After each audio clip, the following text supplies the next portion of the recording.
तेजस्वी भी अपनी सीट पर काफी उनका टफ फाइट चल रहा है। तो इन रुझानों को अब तक आप लोग कैसे देख रहे हैं? देखिए, अभी तो नतीजे नहीं आए हैं, लेकिन जो रुझान बता रहे हैं, तो मैं तो लगातार पिछले 1 महीने से बोल रहा था कि मुझे कोई आश्चर्य नहीं होगा कि हम लोग 2010 का रिकॉर्ड तोड़ दें जी, जो 206 सीटें आई थी, क्योंकि उसके बहुत सारे फैक्टर्स हैं। नीतीश और नरेंद्र ये दोनों दमदार और असरदार है, एनडीए का जो मतलब, और दूसरा जंगल राज की एक छाप जो बिहार किसी हालत में नहीं चाहता था कि वापस आए। और उसके बाद पिछले 1 महीने से इन लोगों की तमाम हरकतें जो थी वो हमारे इस नैरेटिव को बिल्कुल स्ट्रेंथन करती थी कि ये आएंगे तो जंगल राज आएगा। जिस तरह से धमकी देना, चुनाव आयोग को गाली देना, इलेक्शन कमीशन को, फिर पुलिस ऑफिसर्स को गाली देना, फिर आईएएस ऑफिसर्स को गाली देना, तो जब सारे इंस्टीट्यूशन से आप लड़ ही लेंगे तो आप सरकार क्या चलाएंगे? तो ऐसे लोगों को बिहार की जनता जो पॉलिटिकली बहुत प्रबुद्ध है और जिसका राजनीतिक चेतना बहुत जागृत है, वो ऐसे लोगों को कभी आने नहीं देगी। और एक बार जान जाइए कि किसी से नफरत की राजनीति आपको सत्ता नहीं दिला सकती है। अजय जी, एसआईआर पर ठीकरा फोड़ता दिख रहा है। अखिलेश यादव उत्तर प्रदेश से उन्होंने सोशल मीडिया पर पोस्ट किया और कहा कि एसआईआर की वजह से ये रुझान आ रहे हैं, नतीजे आ रहे हैं। ये तो चलेगा ही, अभी एसआईआर होगा, फिर ईवीएम होगा, फिर चुनाव आयोग होगा, कोई नई बात तो है नहीं जी। ये तो कल से ही शुरू हो गया था। कल भी आरजेडी के एमएलसी ने धमकी दी कि चुनाव परिणाम अगर हमारे हिसाब से नहीं आए तो बिहार को श्रीलंका, नेपाल और बांग्लादेश बना देंगे। तो ये तो इन लोगों की आदत है, ये इनके जीन में है ना, ये बदलेंगे नहीं। ये जो अभी इनको 35-37 सीट अभी दिखाई दे रही है, मैं तो चाहता हूं कि इनको 20 सीटें भी नहीं है। ये लोग इस लायक भी नहीं है कि 20 सीटें भी आएंगी। अजय जी, हमारे साथ स्टूडियो में हमारे साथी चेतन है। चेतन ग्राउंड पे थे, सीमांचल का क्षेत्र इन्होंने बहुत कवर किया था। अगला सवाल इनका आपसे है। अजय जी, मैं चेतन बात कर रहा हूँ। ये जिस तरीके से, क्योंकि आप जदयू में रहे और कहा जाता है कि नीतीश कुमार जो है उनके बेहद करीबी आप माने जाते हैं, लगातार इनको इसके बारे में खबरें चलती हैं, लेकिन आप भाजपा में मुख्यमंत्री को लेकर क्या कुछ आप समझें, आप जनता क्या समझे कि भैया मुख्यमंत्री जो है एनडीए किसे बनाने जा रहा है? क्योंकि लगातार ये खबरें चलती रही, विपक्ष भी इस पर निशाना साधता रहा कि आप क्लियर नहीं कर रहे हैं, नेतृत्व में लड़ने की बात अलग थी, मुख्यमंत्री अब किसे बना सकते हैं, क्या चल रहा है? देखिए, अभी तो रिजल्ट भी नहीं आया है चेतन जी, अभी तो लेबर पेन शुरू हुआ है, डिलीवरी तो होने दीजिए। अरे स्वस्थ बच्चा पैदा हो जाए, जच्चा बच्चा दोनों ठीक रहे, आराम से फिर वो तो अब तो कुछ ही समय बचा है, बिल्कुल साफ हो जाएगा अजय जी। लेकिन कहीं ना कहीं आप, मुझे लगता है कि इससे बचते हुए नजर आ रहे हैं। नीतीश कुमार कहा जा रहा है कि इस पर रिप्लेस हो सकते हैं। ऐसा कुछ नहीं है कि मैं बचता हुआ नजर आ रहा हूँ। एनडीए का मतलब ही है नरेंद्र, नीतीश, दमदार, असरदार। इसीलिए और हमारे यहाँ मुख्यमंत्री पद को लेकर कोई कंफ्यूजन नहीं है, कुछ नहीं है। मैंने बोला अभी रिजल्ट में ये परिवर्तन नहीं हुआ है, एक बार रिजल्ट आ जाए, फाइनल रिजल्ट ताली आ जाए, इतने पे रहती है। अभी हमारा टारगेट है कि हम 2010 के रिकॉर्ड को तोड़े। 206 का मार्क क्रॉस करना है, अभी 200 पे पहुंचे हैं, मैं देख रहा हूँ सामने महागठबंधन 37 पे। तो अभी हमें 206 का रिकॉर्ड तोड़ना है, उसके बाद हम लोग सोचेंगे ये बात के सवाल। अजय जी, एक समीकरण अंग्रेजी में कहावत है, will cross the bridge when it comes. अभी वो ब्रिज नहीं आया है। अजय जी, एक समीकरण समझने की कोशिश करते हैं। अभी जो करंट सिनेरियो है, अगर ये नतीजों में तब्दील होता है तो बीजेपी 21 है, बीजेपी 91, माफ करिएगा, एलजेपीआर 21 है, और हम भी है, और उपेंद्र कुशवाहा की भी कुछ सीटें आ रही हैं। तो अगर हम जोड़ें तो 115 से ऊपर का आंकड़ा पहुंच जाता है। तो अगर कल को नीतीश कुमार कोई, जिस तरीके से पिछले 10 सालों में उन्होंने 2 बार उनका मन बदला था, तो अगर उनका कुछ मन बदलता है तो इस बार आप लोगों के पाले में गेंद है। अब देखिए, अभी से आप हम लोग को क्यों अलग करने पे पड़े हुए हैं? अभी इतने मजबूती के साथ में लड़ रहे हैं, कहाँ ये सब बात आ रहे हैं? मैं समीकरण बता रहा हूँ आपको, बाद में करते हैं। जो समीकरण महाराष्ट्र में हुआ था, ये सब ऐसा। लेकिन एक सवाल क्योंकि मैं आपसे ही ले लेता हूँ अजय जी। हालांकि ये हम लोग लगातार बात कर रहे थे, मेरा ये सवाल ये है, आखिरी सवाल, की जिस तरीके से चाहे वो महाराष्ट्र में हो या फिर मध्य प्रदेश में हो या फिर बिहार में हो, महिलाओं के खातों में जो पैसा गया, क्या लगता है कि वो टर्निंग पॉइंट था? देखिए, महिला नहीं, बिहार के आम आवाम जनता, महिला हो चाहे युवा हो, पुरुष हो, ये एक तरफा आंख मूंद के जंगल राज की कोई वापसी नहीं चाहता था, और यही नतीजों में दिख रहे हैं। एक बार नतीजे फाइनल। धन्यवाद, बहुत बहुत धन्यवाद अजय आलोक जी। तो अजय आलोक जी कुछ सवालों पे मुस्कुरा गए, कुछ सवालों को कह रहे झगड़ा क्यों लगवा रहे हैं, लेकिन वो आंकड़ों की बात है, क्योंकि राजनीति में कहते हैं ना कोई दोस्त होता है ना कोई दुश्मन। अब हमारे साथ बलराज नूने हैं, बीजेपी के नेता हैं, राष्ट्रीय कार्यालय पर हैं, भारतीय जनता पार्टी के सरल मैन हैं। आप समझिए भारतीय जनता पार्टी के हर एक कार्यकर्ता का डेटा बलराज नूने जी के पास है। बलराज जी, दैनिक जागरण पर स्वागत है आपका। नमस्कार नमस्कार रजत जी, बहुत बहुत धन्यवाद। जो रुझान सामने आ रहे हैं तो राष्ट्रीय कार्यालय पर कैसा माहौल है? अभी तो चल रहा है, पूरा तैयारी चल रही है। शाम की प्रधानमंत्री जी की आगमन होगा यहाँ पर। कितने बजे प्रधानमंत्री आ रहे हैं? मनाएंगे। कितने बजे प्रधानमंत्री आएंगे? अभी समय तय नहीं हुआ, हो सकता है 5-6 बजे होगा, जनरली एवरी टाइम जो रहता है। तो क्या तैयारियां चल रही हैं? अगर मैं समझने की कोशिश करूं कि क्या तैयारियां हो रही हैं बीजेपी के मुख्य कार्यालय पर? अभी तो शुरुआत है। मिठाई बन रही है नीचे पार्किंग में। ऊपर डेकोरेशन चल रहा है, उनका तैयारी का जो वेलकम का चल रहा है पूरा। अभी तो शुरू हुआ है। अब हम देख रहे हैं कि आज देखो 200 तो आ गया अभी। का पार का हम सोच रहे। बलराज जी, ये मिठाई आप ही खाएंगे या फिर विपक्ष में भी बांटने वाले हैं? अरे विपक्षी तो आज बर्थडे पार्टी करना है, बाल दिवस है। बाल दिवस में 2 बालक है, एक दिल्ली का बालक है, एक है कि बिहार का बालक है।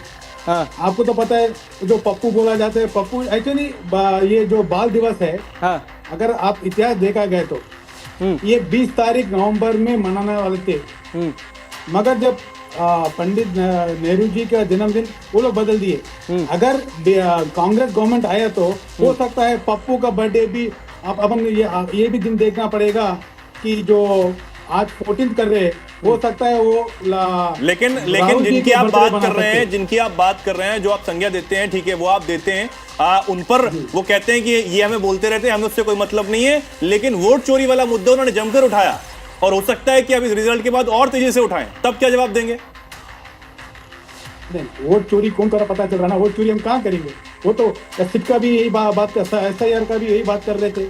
अब इतना क्लियर है, हम जैसा भी रजत बोल रहे थे सरल के बारे में, मुझे पता है बूथ से कैसे कनेक्ट करना है, एक बूथ को कैसे मजबूत करना है। हम मजबूती की बात कर रहे हैं, ये लोग तो वीकनेस की बात कर रहे हैं, क्योंकि इनका वीकनेस पता है, इनको कुछ आता नहीं, करता नहीं, इसके लिए उनका वीक वही है। अगर जब हम एक कार्यक्रम करेंगे तो हर जगह हर बूथ स्ट्रांग हो जाएगा। उनको वो नहीं चाहिए। लेकिन जिस एक टाइम में क्या करते थे, ईवीएम पे रोते थे। अब ईवीएम गया तो दूसरा मुद्दा ले लिया कि उनके पास कोई मुद्दा ही नहीं है। आज तक एक कलंक नहीं है मोदी जी के गवर्नमेंट में उनको पकड़ने के लिए। उनके पास बहुत घोटाले थे, यहाँ पर कोई घोटाला ये कुछ भी नहीं है। इसलिए वो लोग एक ही है, कुछ ना कुछ बोलना चाहिए और लोगों को गुमराह करके ये करना है। क्या अच्छा है आपका दैनिक जागरण, जो नाम है जागरण है, और डेली मैं बहुत बहुत शुभकामनाएं देता हूँ कि जो दैनिक जागरण है डेली जागरण करता है लोगों को, वैसा थोड़ा उनको भी जागरण करो। कांग्रेस के लोगों की कुछ उनका भी मंद बुद्धि जागे। नहीं, वो तो हमारा काम नहीं है। हमने बस खबर दे दिया, जिसको जागना है वो जागे, जिसको सोना है वो सोए। जो जागेगा वो पाएगा, जो सोएगा वो खोएगा, ये कहावत है। तो हम तो जगाते रहते हैं। लेकिन बलराज जी, केंद्रीय कार्यालय का कोई रणनीति बन रही है कि मुख्यमंत्री किसको बनाया जाएगा? क्योंकि बीजेपी का सपना तो है कि बिहार में कोई अपना मुख्यमंत्री होना चाहिए। अभी तो ये पार्लियामेंट्री बोर्ड और बड़े लोगों का तय करने का ये हमारा विषय नहीं है जी। जहाँ तक मेरा है, आप जो पूछा गया तो बताऊंगा। मगर ये हमारे ऊपर वाले जो बैठे हैं पार्लियामेंट्री।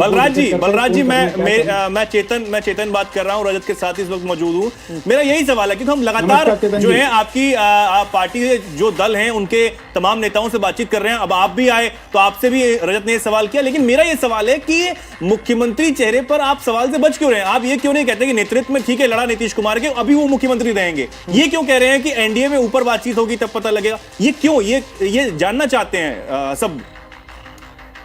जितना आपका रिपोर्टिंग का है उतने आप बात करेंगे, जितना हमारा है उतने बात करेंगे। ये ऊपर वाले डिसाइड करेंगे, पार्लियामेंट्री बोर्ड। चलिए बलराज जी, बहुत बहुत धन्यवाद हमारे साथ जुड़ने के लिए आपका। बहुत बहुत धन्यवाद, सभी को शुभकामनाएं।